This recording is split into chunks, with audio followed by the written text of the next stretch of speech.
More croquet from the southeast region of the United States. We spent the last couple of weeks in the western mountains of North Carolina doing the Golf Croquet Nationals. Now we fly over Pinehurst and go up to the Chesapeake Bay area in Virginia to do the Southeast Regional 6-wicket American Rules Tournament. This area is rife with Civil War history. The address is Hartfield, Virginia. And the venue is the Chesapeake Bay Croquet Club, which currently has 8 courts on that pale section of lawn in the center there. The bigger green section above is about to become 12 more courts, making it a 20-court complex. This is how it looks now from Brian Hovis's drone. This is the USCA Southeast Regional Tournament held in June of this year. And the Chesapeake Bay Croquet Club is about to get a lot bigger. This regional tournament is sanctioned and sponsored by the U.S. Croquet Association, which also sponsors this channel and can be accessed at that URL. We'll put that in the description as well, along with additional contact information. Turning the drone around and coming in from the north gives you another perspective on how big this place is going to be.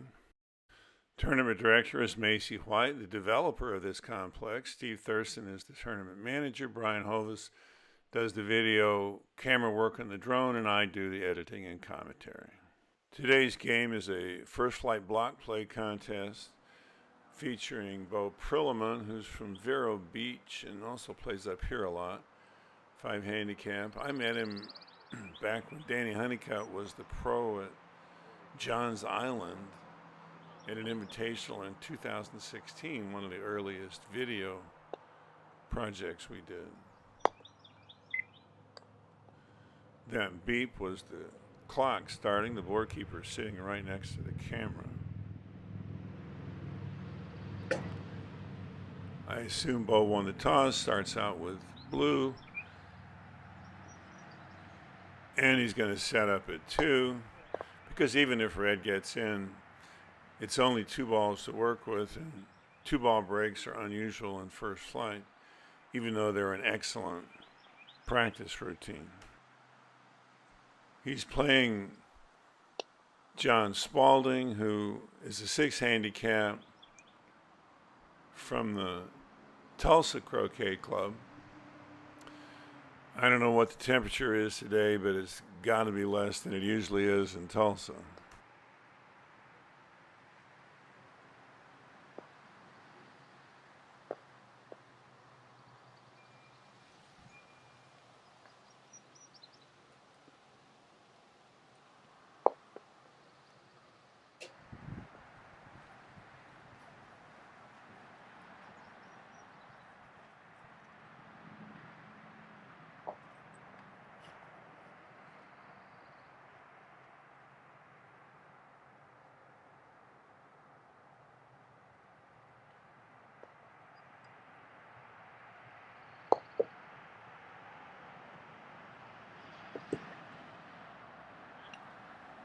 Get dead on blue and try to make hoop 3, or go to the boundary and guard blue from setting up hoop 2.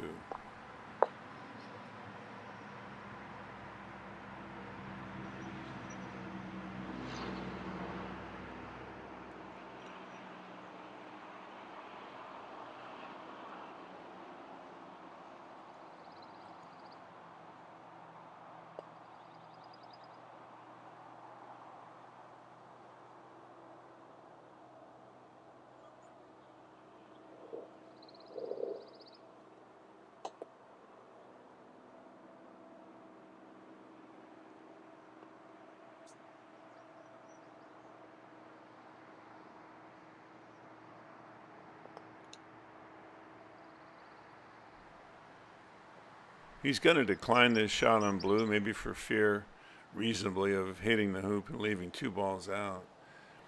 But he might have considered putting black to the east of hoop 2 on the north boundary, where it would guard red's shot on blue. That way blue could go ahead and set up if yellow doesn't come in the game, and red probably wouldn't take the shot. But corner 2 is a safe alternative as well.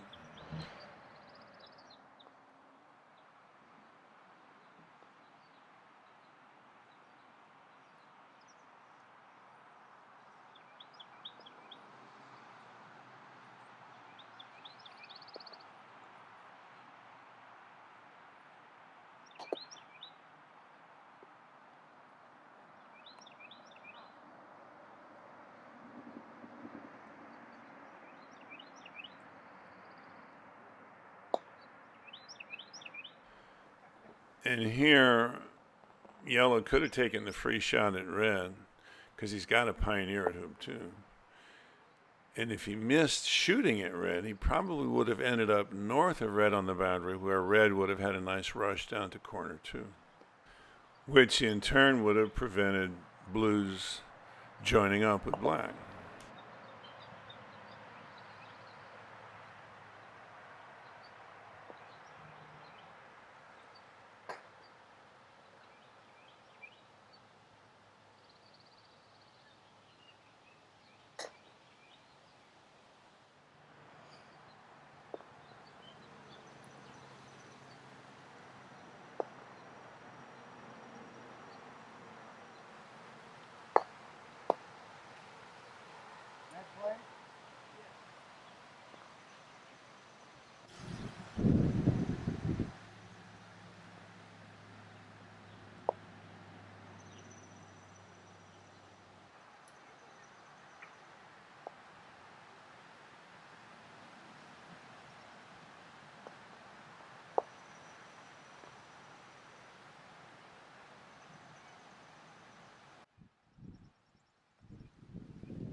Red's for hoop 3, and he's toying with setting up, but that would just give blue and black a pioneer for a 3-ball break. So he never took that seriously. And the better choice of joining up with partner.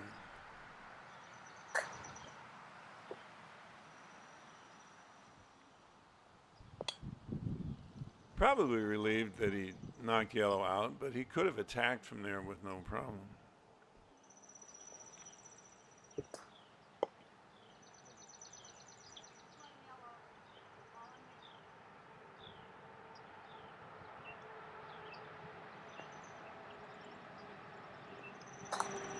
This is such a common tactical situation that it deserves its own chapter in whatever textbook gets written about this game. What do you do with blue? Everybody wants to kick it down so black gets a nice rush to hoop 3 after making hoop 2, but that is devilishly unreliable.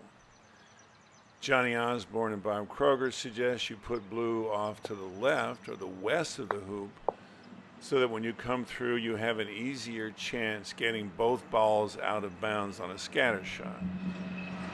In championship flight, you have to attack because red and yellow are sitting ducks. So Randy Cardo would have put blue just to the left of the hoop, where he could rush it back up to red and yellow after making 2 and set a break for blue.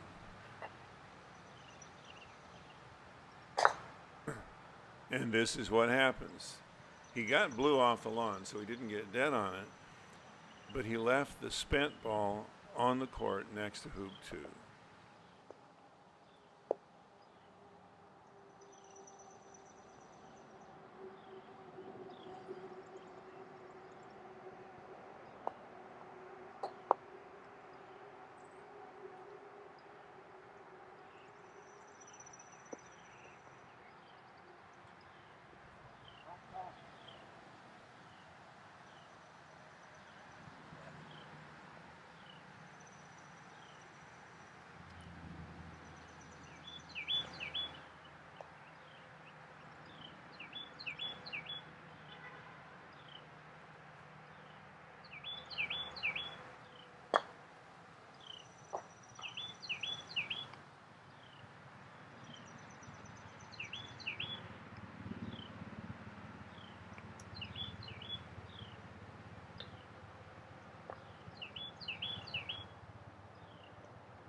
And Bo dodged a bullet.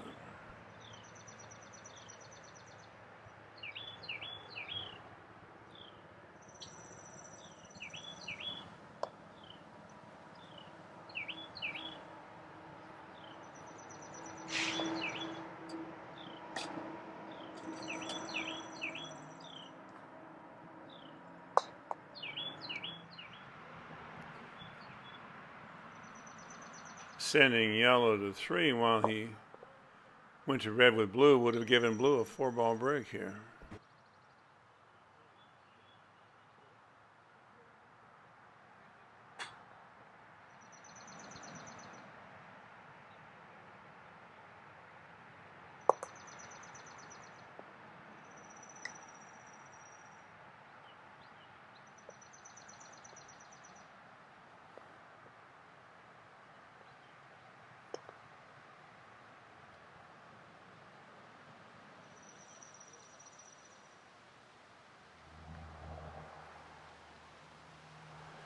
This is not a big deal, but it's a good example of the importance of prioritization. If he had focused a little bit more on getting blue behind black and not worried about red, he would have a very easy time at hoop 2, and he could have made up any slack if red had been short. I know it seems obvious, but basically on any croquet shot, you set it up so both balls will do what you want. But when it comes time to swing, you focus on the more important one.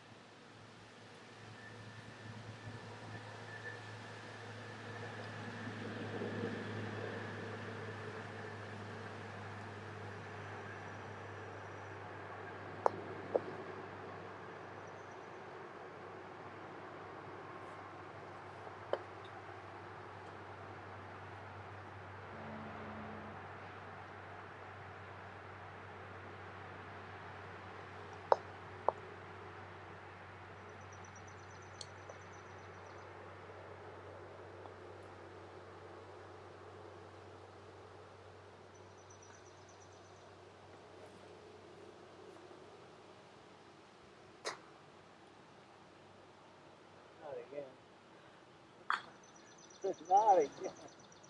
Hell yeah. He didn't need my advice. He was planning on a 4-ball break all along.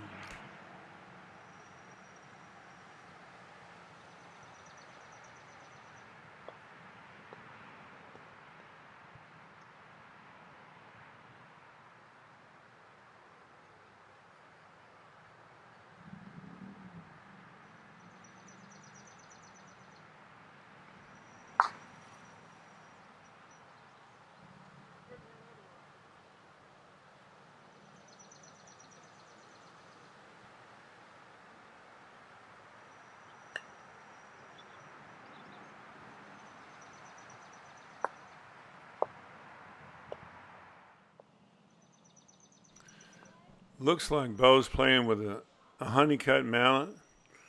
Danny doesn't make mallets anymore, but I once won 56 tracking points at one tournament with one of those mallets.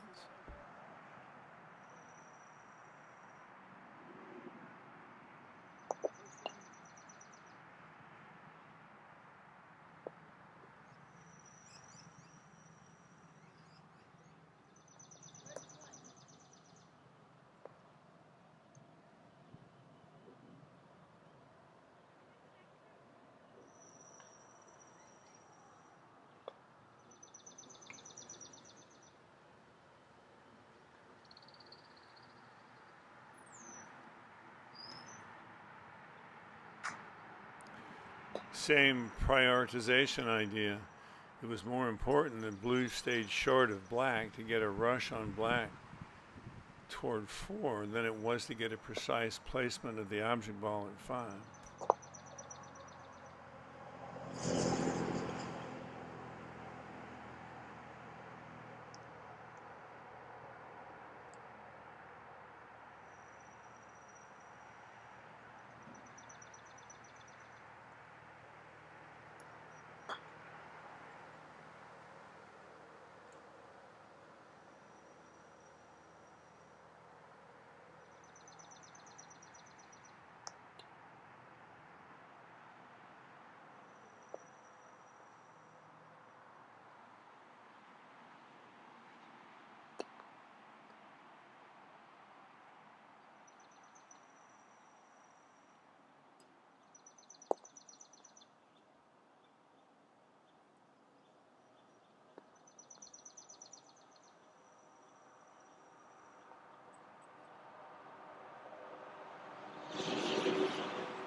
2 hoops and 3 ball dead. He can do better than that.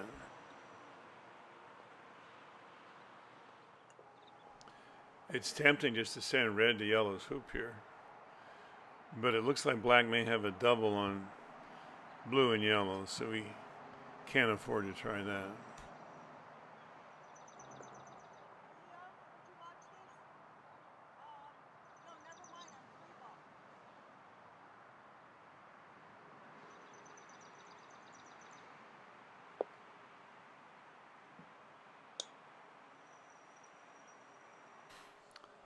This is good. Now you can leave blue there, try to make 3 off black, and if he messes that up, he can still go to yellow's hoop and have black farther away.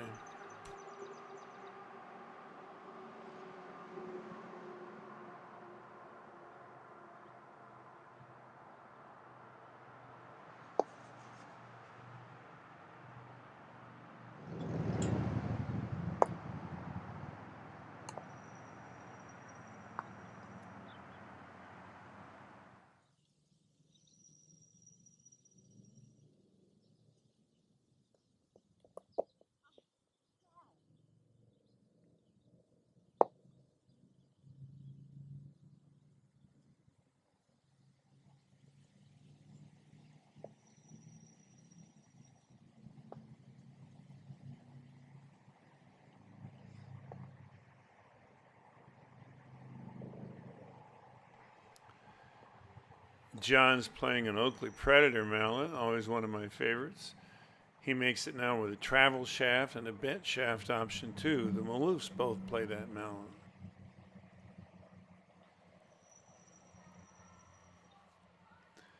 Nerves of steel, and now he's in control.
looking to see that neither red nor blue is rushable to hoop 3 and whether they're wired or not.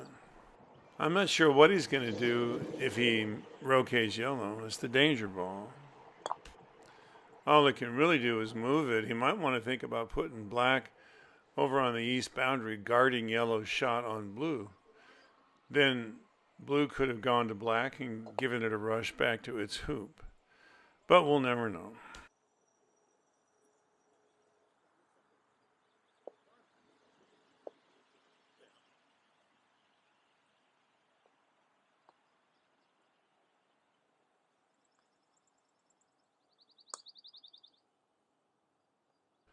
I'm not sure how much of this is his pre-shot routine and how much he's thinking about what to do.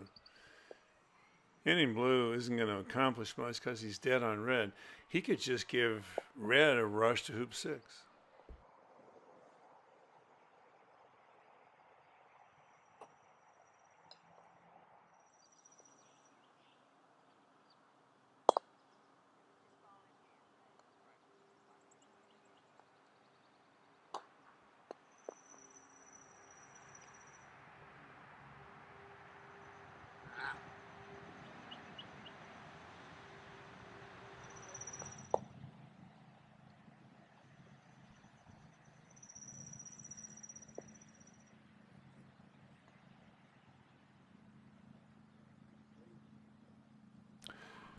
Going to corner 3 near black's hoop.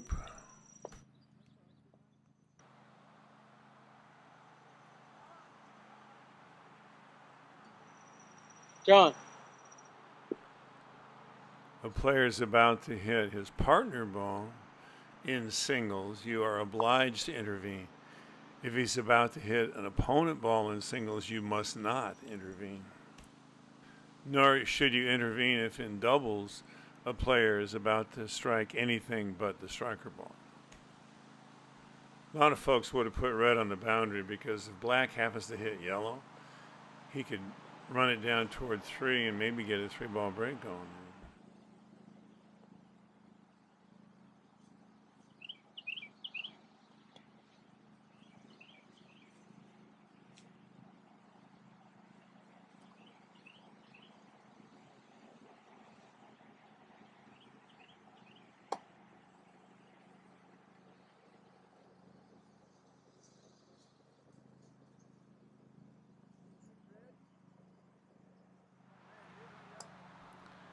Blue's still 3-ball dead. Yellow could give red a rush to 6 or set up at hoop 2.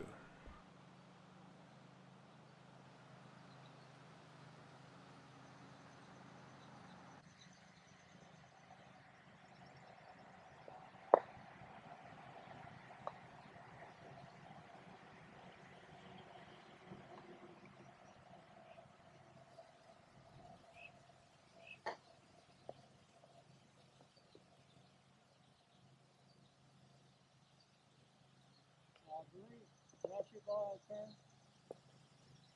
Red shot, yellow shot, blue shot,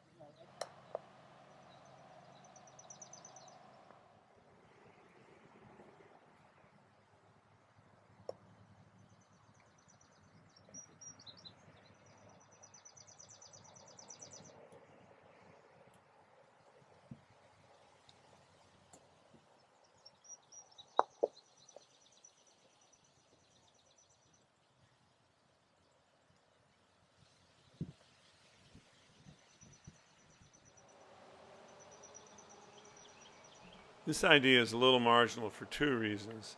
One, if yellow makes hoop 2, all he has to do is give red a rush to hoop 4 and 4's off to the races. And the other is that rather than a really long setup shot like that, which was superb but lucky, you're better off going to the boundary, joining up, and then going for your hoop with a rush, which is way more precise than that long 60-foot setup shot.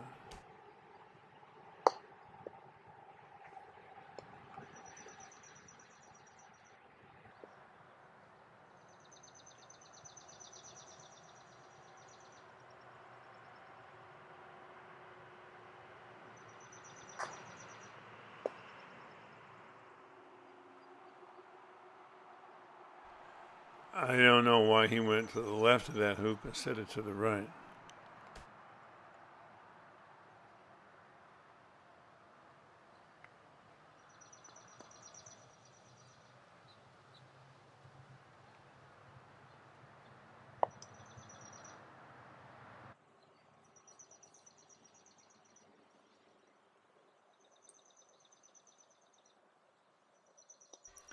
This is impressive.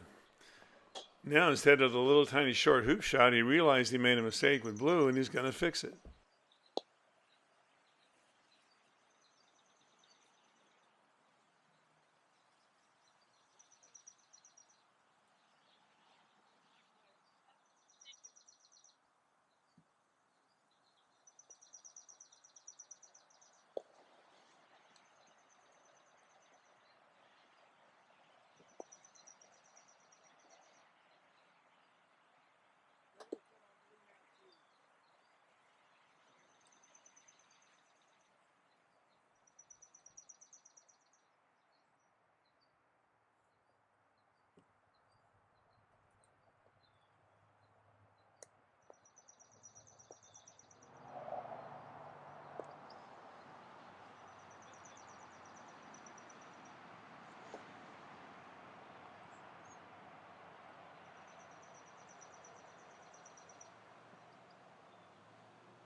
Keep in the back of your mind that black is dead on blue until it makes 5.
Nice. He's putting the pivot ball blue where he can swap it for black after he makes 5. That way black will be a better pioneer at 2 back, and his break will be easier.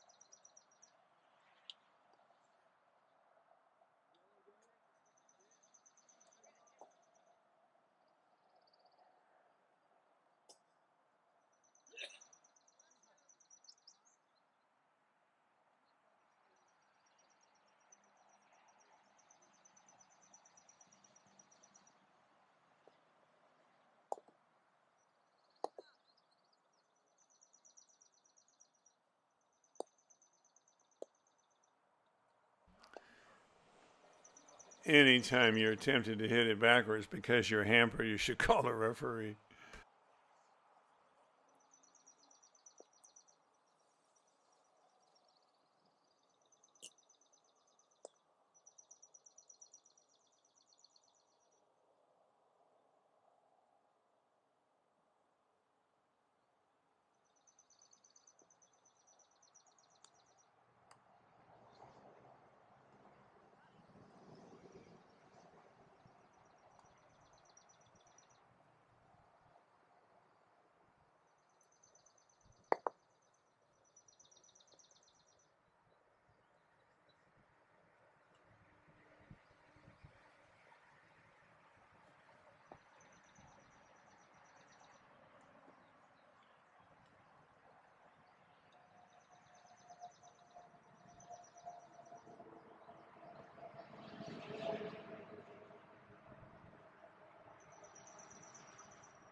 When he looks at the board, there's what he sees.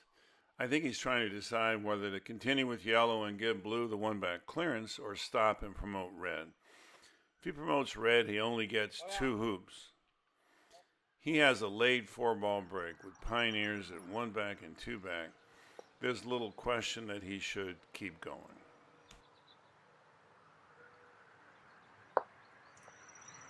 Start your clock. They started the clock when he struck the striker's ball. They could also have started it when he said time in or at the end of 45 seconds.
If he had played that croquet shot straight and left yellow to the left of red, he would have been able to rush red over toward the west boundary and had plenty of room to croquet red to pioneer position at 3 back and still be close to his 2 back pioneer.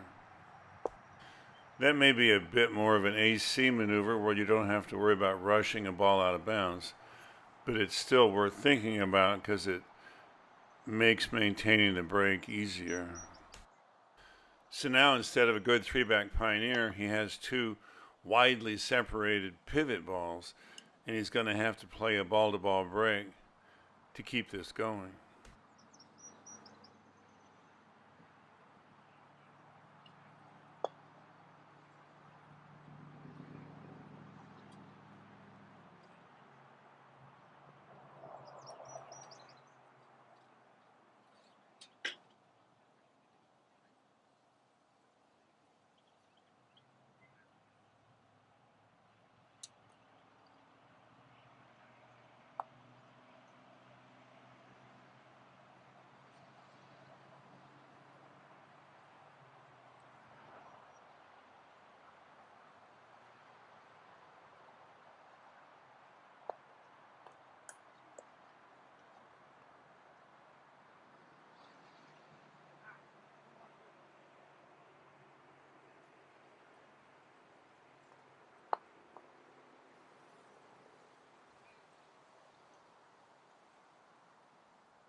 He must be planning on stopping after 3 back and setting a leave for red for hoop 5.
Distance control is supposed to be the hard part of the croquet stroke. He's making it look easy.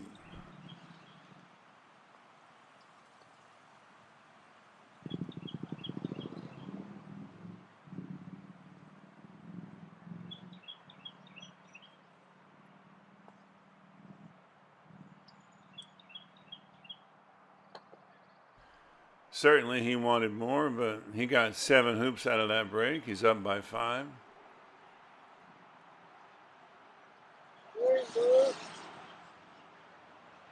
Blue got the clearance.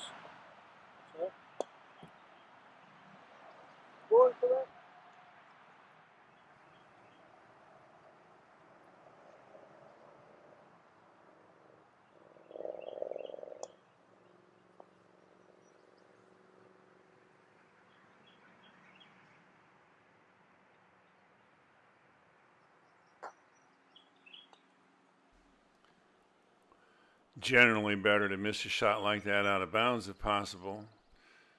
Red's pretty close, and if he hits this, he's going to peel yellow and get a 4-ball break going.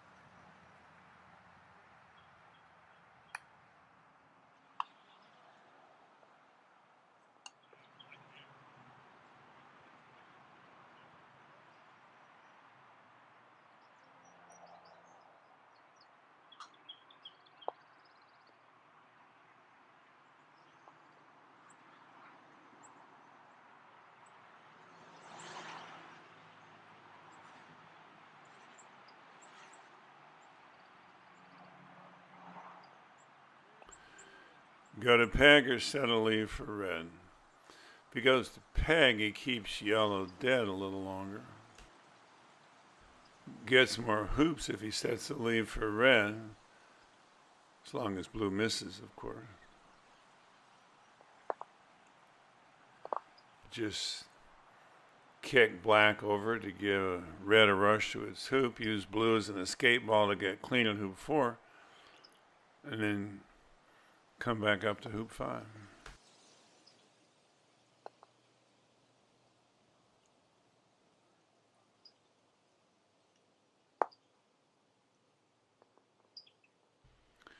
Go to peg it is.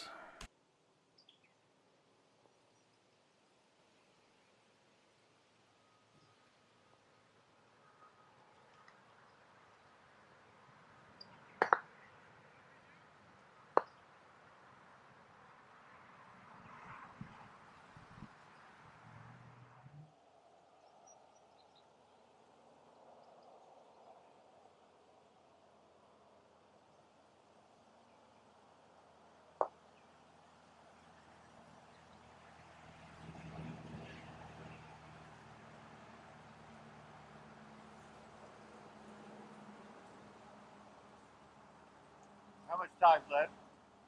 14, 43. Timeout, please. 14, how much? 43, 39.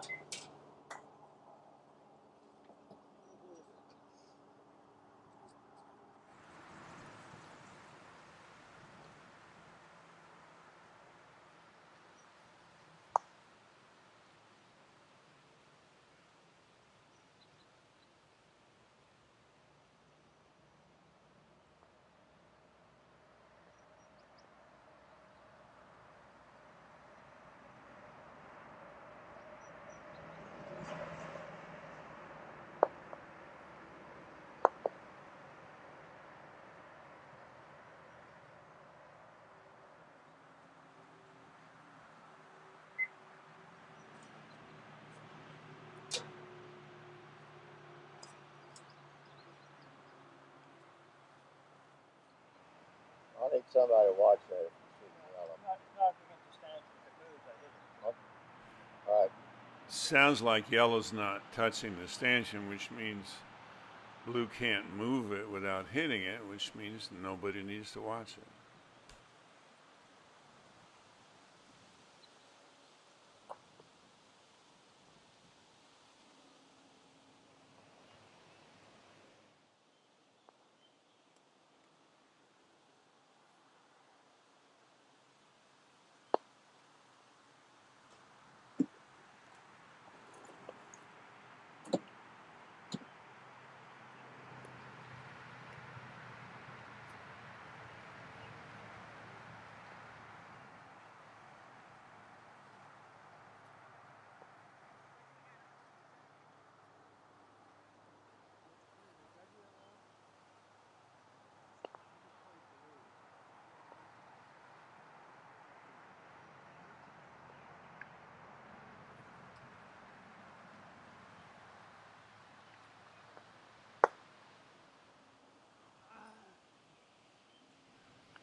Good man.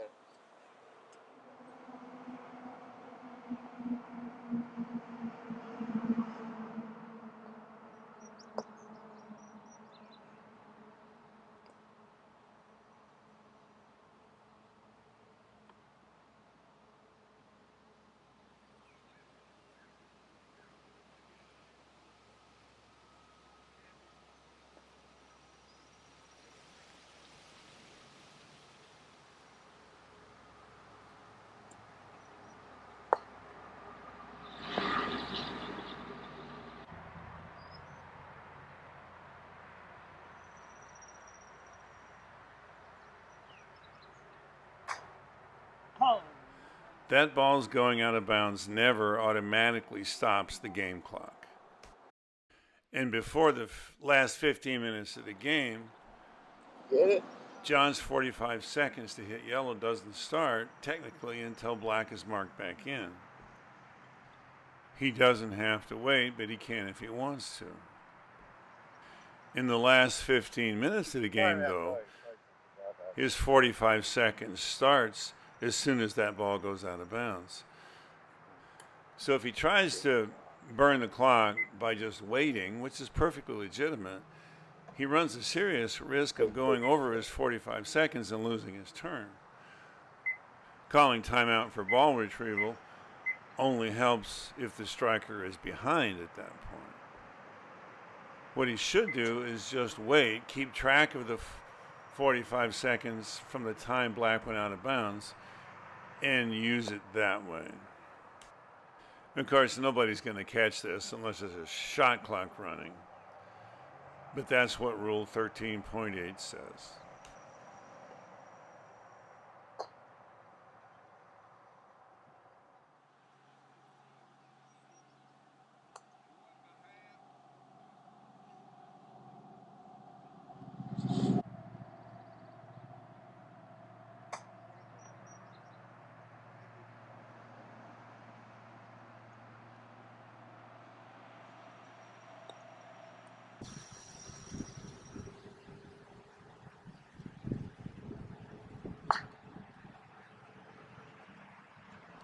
Remember when we said that black was dead on blue until it made hoop 5? These guys look at the on-court deadness board all the time. The board has got to be wrong for this dead ball fall to have happened. And even if the board keeper realizes what happened, they're not allowed to intervene because a dead ball fall is a turn-ending event that can only be called by the players.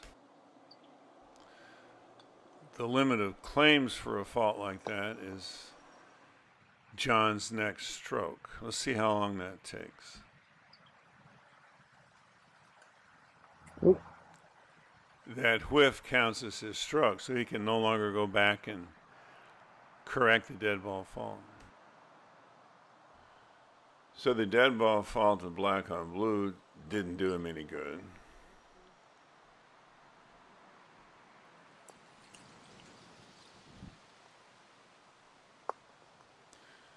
But now blue's dead on black and for hoop 4. So keep that in the back of your mind.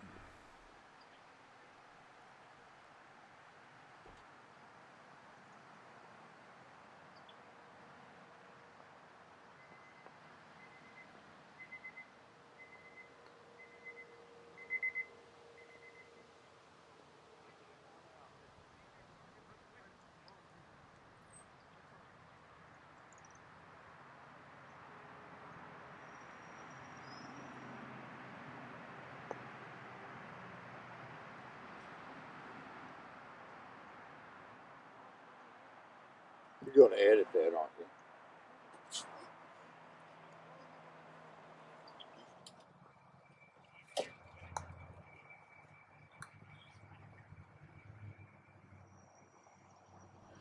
Black has a really good rush on yellow to hoop 5. I wonder if he could have wired blue from red using hoop 3 and hoop 6 instead of putting it out there next to red's hoop. Because he can't use blue as a pioneer, obviously.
Perfect placement of the one-back pioneer when you don't have a two-back pioneer, and more importantly, great position for rushing blue to hoop 6.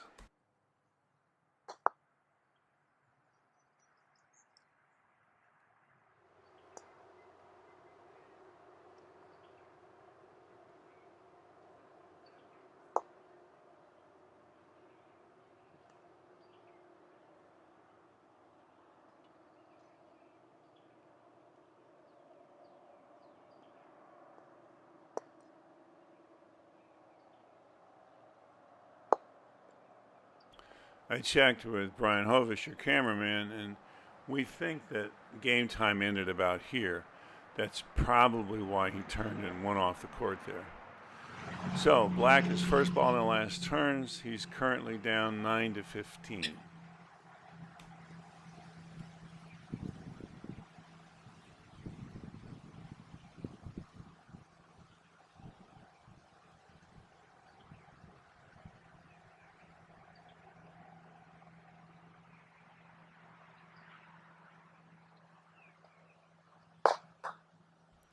That's a great shot, but he's putting more pressure on himself than he needs to.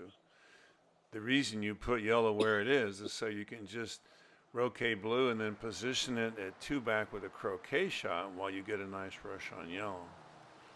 But he's getting it done his way. Even if Teddy Prentice would have yelled at him for rushing a pioneer.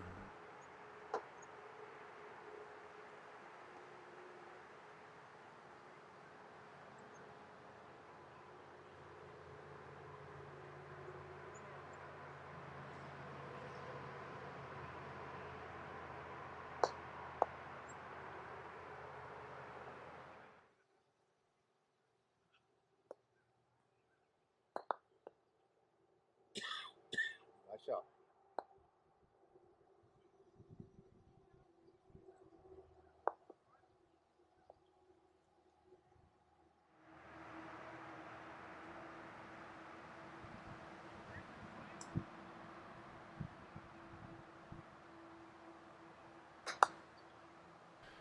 Ruby, whom many of you know, loves to load four back after one back like that. But he would have taken off from the left side of yellow to kick yellow back over into better pioneer position. And my nitpicking aside, that is a world-class takeoff. Especially for American rules where the margin of error is far smaller than in AC.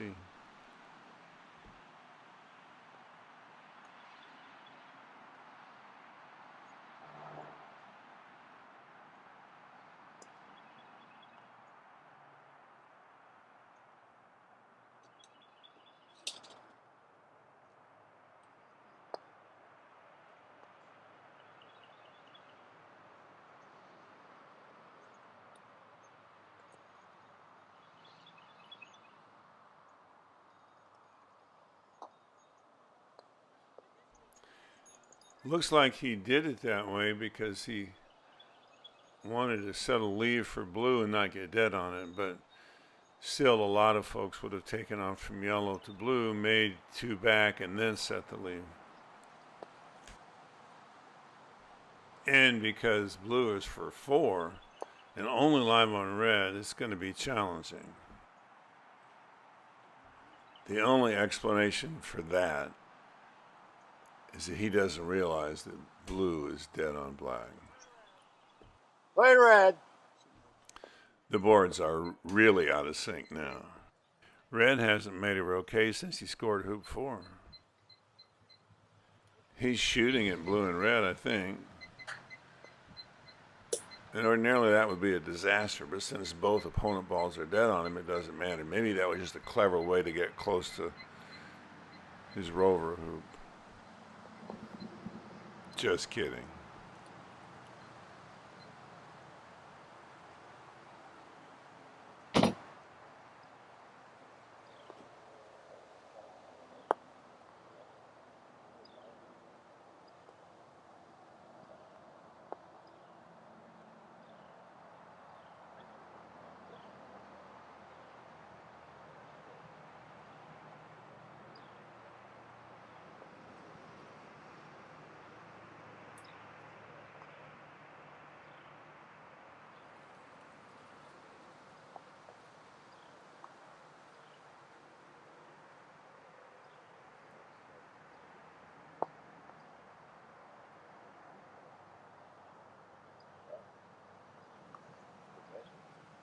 No. Just in case my board was wrong, I went back and checked. There's no question that blue is dead on black.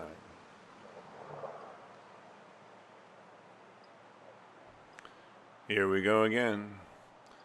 And the limit of claims is Jon's next stroke with red.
Yellow would have been a lot more useful to him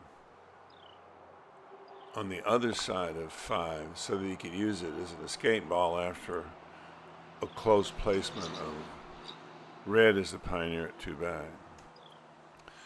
Or he could just do a swap now, put red in escape ball position, rotate yellow after hoop 5, place it at 2 back, and keep the break going with red.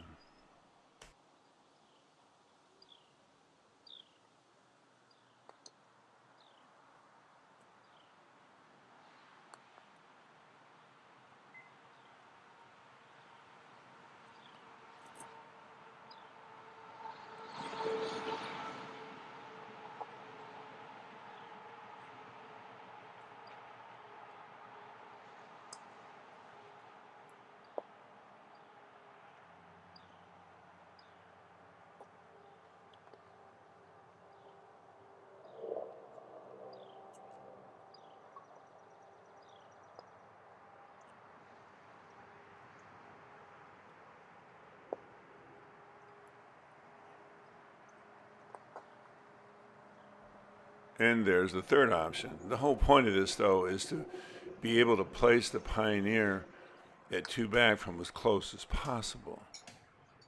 When you place pioneers from a long way away, that's what happens. It's outside the rectangle and it's a little farther from the hoop than you want it to be.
Yeah.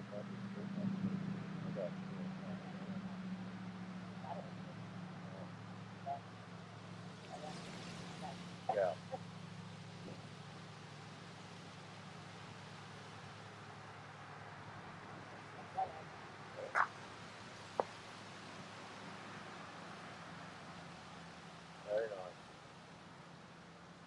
Yeah.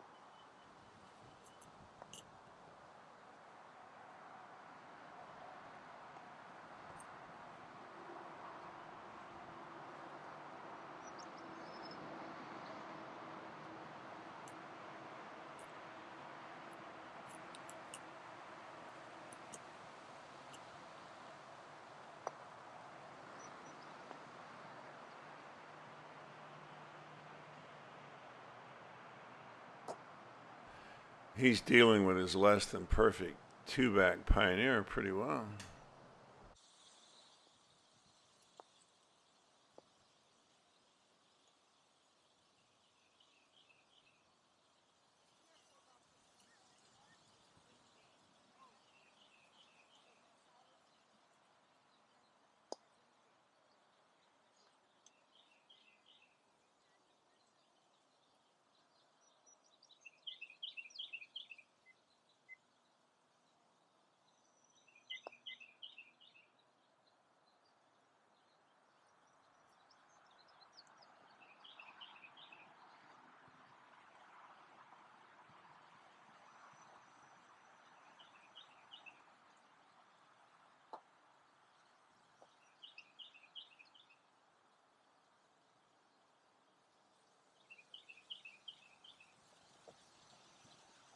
Black was first in last turn. Are you Spaulding? I think we're playing. No, no. I'll be over there. So I saw. You go.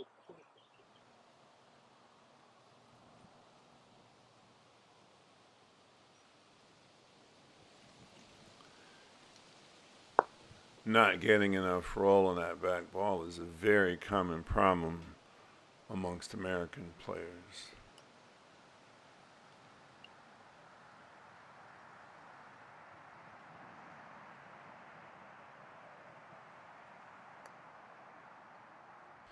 But if you're shooting well, no big deal.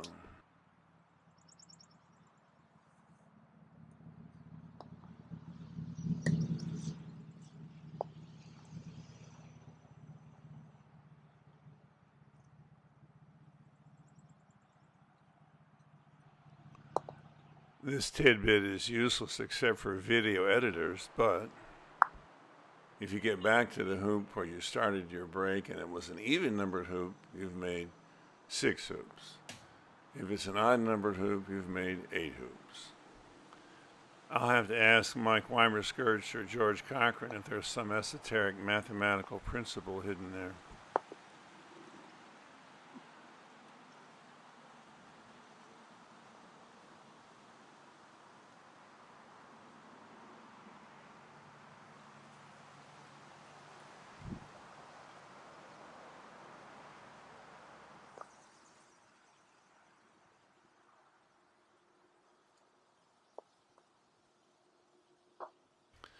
As he thinks about what leave he wants at the end of this break, remember that black is for 2 back and dead on opponent.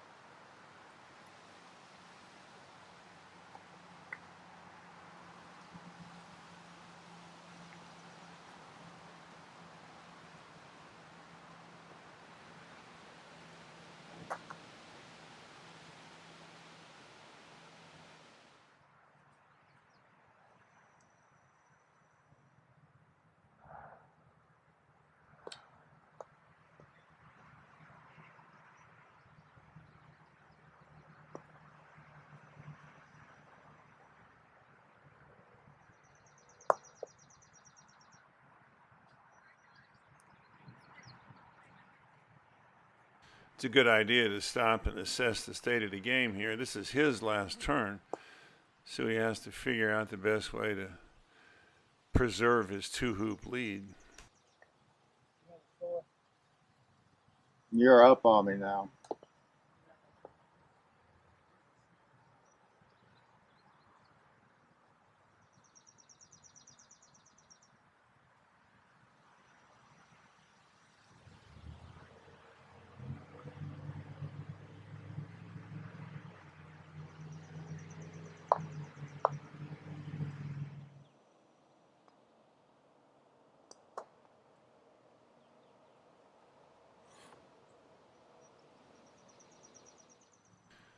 Blue never roquette black, but this is just misplaced position, so it's not a fault. If anybody noticed it, they would just put him back and he would take the 6-inch shot of blue on black.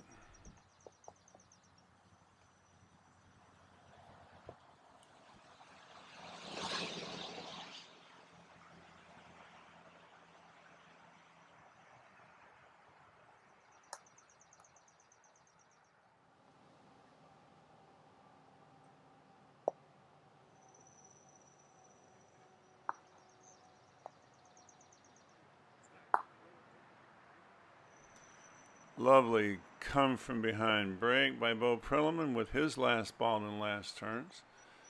7 hoops, he's up by 2, nice scatter leave. But like steroid-assisted home run records, it comes with an asterisk because it started with a dead ball fall. Nice run.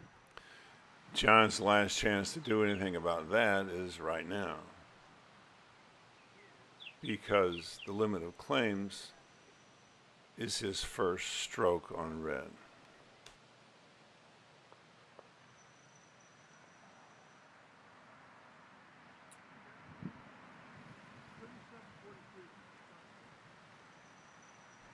Red is last ball and last turn. He's for hoop 5, so if he roquettes yellow, he might be able to 2-ball through 5 and 6 to tie and even 1 back to win.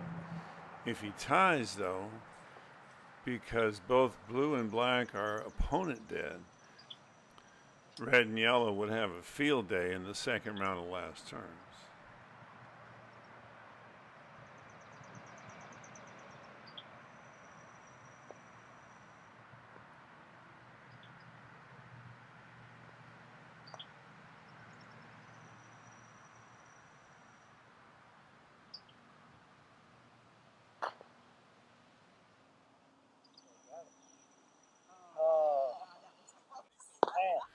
So in block play, Bo Prillaman takes Jon Spaulding 17-15 in a game featuring nice break play from both players and interesting interaction with the deadness board.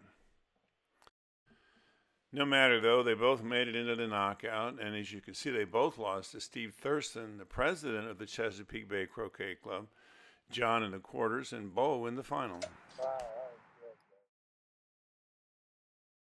So check out our sponsor, the United States Croquet Association. Both its URLs are in the description. Give us a like here, subscribe, hit that notification bell. There's more coming from the Chesapeake Bay Croquet Club and the Southeast Regional.